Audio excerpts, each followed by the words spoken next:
Salut à tous, bienvenue pour ce JT des séries. Et si YouTube Premium devenait, en 2019, un surprenant réservoir de séries pépites?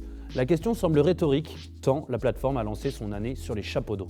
On l'avait pas vu venir celle-là. On a eu le droit à une petite bombe dès le 16 janvier avec la série Wayne, un road trip délirant avec deux ados complètement paumés, Wayne et Dell, qui traversent l'Amérique white trash, l'Amérique pauvre, rongée par la drogue et les inégalités. On pense beaucoup à Shameless, on pense surtout à The End of the Fucking World, j'ai adoré. On aura aussi le droit à notre pépite en février avec la série anthologique futuriste Weird City, co-créée par le boss du rap game, Jordan Peele. Un Black Mirror version humoristique qui prend complètement le contre-pied du blockbuster Netflix, qui nous incitait lui plus à la dépression. Tout ça saupoudré d'un casting 5 étoiles, avec entre autres Dylan O'Brien, celui qu'on avait vu dans Teen Wolf, Rosario Dawson, Michael Cera, Steven Yeun et Mark Hamill. C'est le 13 février prochain sur YouTube Premium, la hype est folle. C'est la good news de ces derniers jours, Sex Education aura le droit à une saison 2. Fort de son succès critique, mais de son succès public aussi, pour une fois que Netflix révèle des chiffres, ils ont divulgué que Sex Education avait été visionné par pas moins de 40 millions de foyers. Il y aura donc un tournage qui va commencer très bientôt, avec exactement le même casting, exactement dans les mêmes lieux. On attend avec impatience ça, ce sera de retour en 2020. Attention blockbuster, la série The Loudest Voice se dévoile et le moins qu'on puisse dire c'est que le projet est alléchant. Au vu de quelques photos qu'on a pu voir, il semblerait que le syndrome Christian Bale s'étende à tout Hollywood et ici ça concerne Russell Crowe. Avec une prise de poids incroyable, Russell Crowe va interpréter Roger Ailes qui est le fondateur et l'ex-PDG de la chaîne Fox. Un bien charmant monsieur qui a été légèrement poussé vers la sortie, accusé de violences sexuelles et qui du coup s'est reconverti en très proche de la campagne de Donald Trump. A priori, la série devrait être assez engagée et montrer le rôle qu'a joué Fox News dans l'élection de Donald Trump. Et si en plus on regarde le casting de plus près, ça donne vraiment envie. Naomi Watts, Sienna Miller, Seth MacFarlane, une raison de plus d'attendre ça avec impatience. Frank Gastambide prépare son entourage Made in France. Comparé aux États-Unis où le rap est devenu un vrai sujet, aussi bien dans le monde des films que des séries, ce n'est pas encore le cas dans le paysage télévisuel français. Le réalisateur de Taxi 5 et de Pattaya a depuis longtemps des accointances avec le monde du rap. On rappelle qu'il était quand même dresseur de chiens dangereux sur des clips de la Mafia Quinfri et de DJ Mehdi par exemple. Il a envie, en grand passionné, de faire une série autour du rap français. Sous la houlette de Canal+, le scénariste, acteur, réalisateur prévoit un triptyque où on suivrait 3 apprentis rappeurs qui font tout pour percer dans le rap et décrocher un contrat avec un label. Mais là où ça devient intéressant, c'est que pour y parvenir, ces apprentis rappeurs vont croiser sur leur chemin des rappeurs célèbres, un peu à la manière de la série 10% sur France 2.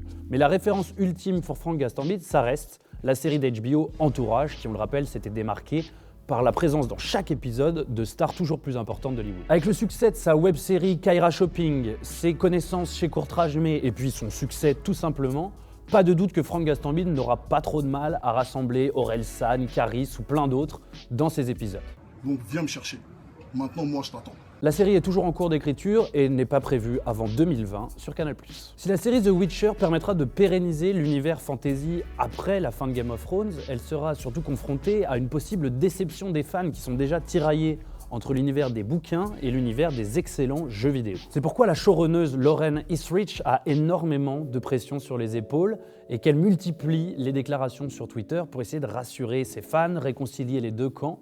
Et là, elle nous a donné une précision qui déjà peut en partie nous rassurer, c'est-à-dire l'âge visé par la série The Witcher. The Witcher sera bel et bien une série gore pour adultes avec de la violence, du sexe, etc. C'est elle-même qui nous l'a déclaré, on va pas faire une version édulcorée pour enfants.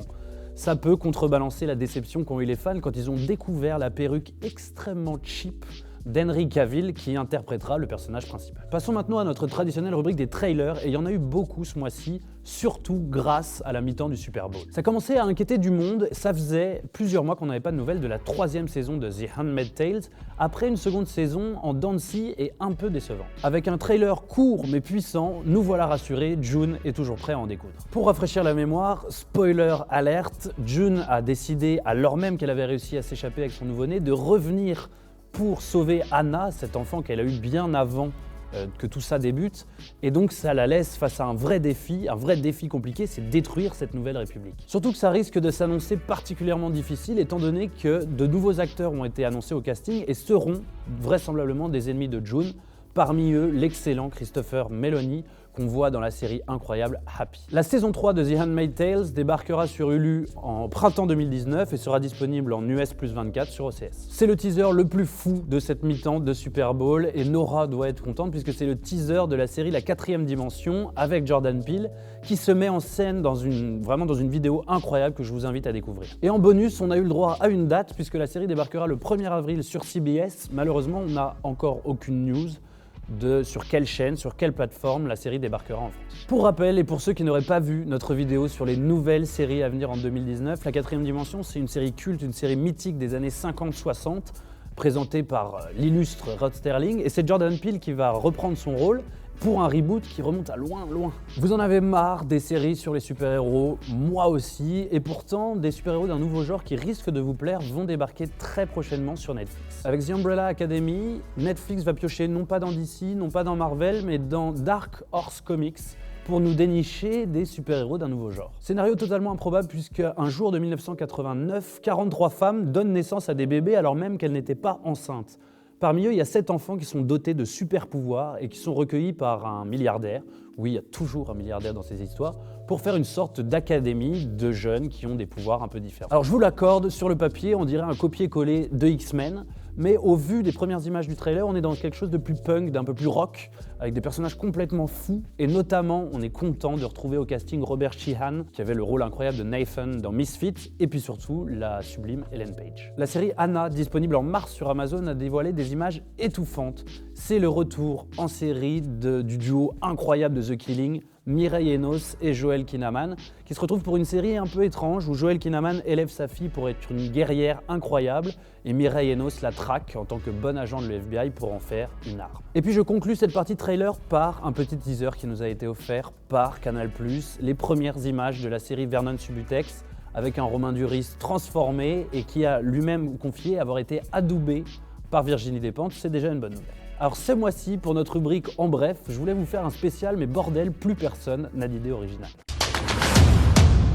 Quand on inspecte les news autour du monde des séries, sur les sites, dans les magazines, un seul mot revient à la bouche, le mot reboot. C'est la valse des reboots. On commence tout de suite avec le reboot probable de la série culte Gossip Girl. Achevée en 2012, la série qui était culte, je le répète, j'avais adoré, avait eu quand même du mal à se conclure, elle s'était essoufflée, on avait perdu l'énergie du début. Alors pourquoi vouloir nous pondre un reboot, surtout quand on a des séries qui ont pris l'héritage de Gossip Girl? On peut citer par exemple Riverdale, je crains une grosse catastrophe. Autre reboot d'une série culte, d'une série mythique, Beverly Hills. Tori Spelling a déclaré à la télé qu'il planchait là-dessus, avec un genre un peu original, un peu à la Curb Your Enthusiasm, vous savez, la série dérivée de l'univers Seinfeld, où en fait ils mettaient en scène les acteurs en train de répéter, de jouer dans la série.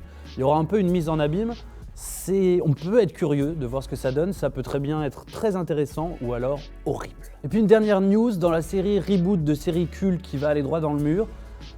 Au moment où on se parle, au moment où je suis en train de tourner cette vidéo, vient de tomber une nouvelle. ABC serait en train de plancher sur un reboot de Lost. J'ai même pas envie de développer, déjà que la série était partie complètement en cacahuète à la fin, je vois même pas comment tu veux réanimer ça. Et je rajouterai 2 news à ça qui vont exactement dans le même sens. Quand ce ne sont pas des reboots, ce sont des adaptations, comme si on n'avait plus d'idée originale. Il y aura encore un Stephen King au programme très prochainement, une nouvelle adaptation d'une autre de ses œuvres en série, son roman Le Fléau. C'est une histoire incroyable, une histoire post-apocalyptique qui aurait influencé Robert Kirkman pour faire Walking Dead, ou même George Miller pour faire Mad Max. Donc c'est une énorme pression quand même, d'autant qu'on sait que c'est devenu une mode de rater les adaptations de Stephen King. On voit plus récemment Castle Rock ou The Mist, donc c'est alléchant sur le papier mais aussi inquiétant. Et puis une dernière adaptation, cette fois d'un jeu vidéo, et là aussi j'ai très peur, c'est l'adaptation du jeu vidéo culte Resident Evil en série. On sait qu'en film, c'était intéressant mais ça s'était quand même extrêmement éloigné du jeu vidéo. Là, en série, je crains le pire. On passe maintenant à l'agenda. Prenez votre calendrier, vos blocs-notes. Préparez-vous à affronter la fin de l'hiver. Une des plus belles séries françaises s'offre un lifting avec toute une équipe de nouveaux scénaristes et donc un nouveau départ. C'est la saison 7 d'Engrenage qui promet, c'est le 11 février sur Canal+. Pour la première fois, Showtime a décidé de couper la série Shameless en 2. Alors que la première partie de la saison 9 s'était achevée en octobre, elle vient de recommencer à la fin janvier. Et elle est partie pour 7 nouveaux épisodes, l'occasion de voir Fiona une dernière fois avant qu'elle parte de la série, et ça je ne le manquerai pour rien au monde. Et puis c'est un retour que j'attends avec impatience tellement j'ai adoré la première saison, c'est la saison 2 de Suburra, la série italienne sur Netflix, qui se déroule un peu à la manière de Gomorrah, mais à Rome, dans le milieu mafieux, avec beaucoup de rebondissements, beaucoup de violence, c'est un peu comme un film noir, j'adore. Pour ce qui est des nouvelles séries qui débarquent, il y a bien sûr la nouvelle adaptation de George Martin, la série de science-fiction Night Flyers, le Volcrine en français, qui est dispo depuis le 1er février sur Netflix. Je vous fais le pitch rapido, dans le futur, la Terre est sur le point d'être détruite. Une équipe d'explorateurs monte dans le Night Flyer, un imposant vaisseau, pour aller à la rencontre d'un engin extraterrestre mystérieux qui pourrait être la clé de leur survie. Le résultat, c'est un thriller spatial qui est sous tension, hyper gore, et qui explore aussi des questions assez peu vues dans le monde de la science-fiction, avec un bémol quand même important, c'est cette volonté de toujours complexifier les intrigues pour perdre le spectateur ou alors pour cacher un vide intersidéral. Kingdom, c'est la grosse pépite Netflix qui nous vient de Corée et qui réinvente totalement les séries de zombies. Oubliez les codes du film américain traditionnel, du film de zombies, on est dans une mise en scène et dans une forme folle. Les scènes d'action sont entrecoupées de visages risibles, des acteurs qui sont en train de se moquer eux-mêmes de ce qu'ils sont en train de faire. C'est à la fois imprévisible, c'est haletant, c'est le truc parfait qui doit être binge-watché. Autre pépite du moment, décidément toujours sur Netflix en ce moment même, c'est la série Russian Doll, série co-créée par Natasha Lyonne, incroyable dans Orange is the New Black, et Amy Poehler, la star du Saturday Night Live et de la série Parks and Recreation. Alors c'est une série qu'on pourrait avoir vue des milliers de fois, un peu un jour sans fin, où en fait l'histoire d'une femme qui est dans une soirée pour son anniversaire et qui au moment de se barrer trouve la mort et hop, elle est transportée au début de cette même soirée, elle la revit sans fin jusqu'à ce qu'elle arrive à échapper à la mort. J'ai regardé le premier épisode, je me suis dit ok, je l'ai vu 100 fois, c'est classique, ça va me faire chier. Et en fait, plus on avance dans les épisodes, plus c'est intéressant, intelligent et ça nous emmène vers autre chose, donc allez découvrir par vous-même. Et puis je termine par le projet weirdo du moment, la série Miracle Workers, dans laquelle on retrouve Daniel Radcliffe, qui est décidément dans des projets étonnants, et un acteur que j'adore, Steve Buscemi. Alors l'histoire c'est celle d'un ange, interprété par Daniel Radcliffe, qui est chargé de gérer les prières des habitants de la Terre et de les confier, de les transmettre à Dieu, joué par Steve Buscemi, qui lui est plus intéressé par ses hobbies et qui n'en a concrètement rien à foutre. Tout ça va prendre une ampleur beaucoup plus forte quand la Terre va être menacée d'une destruction imminente.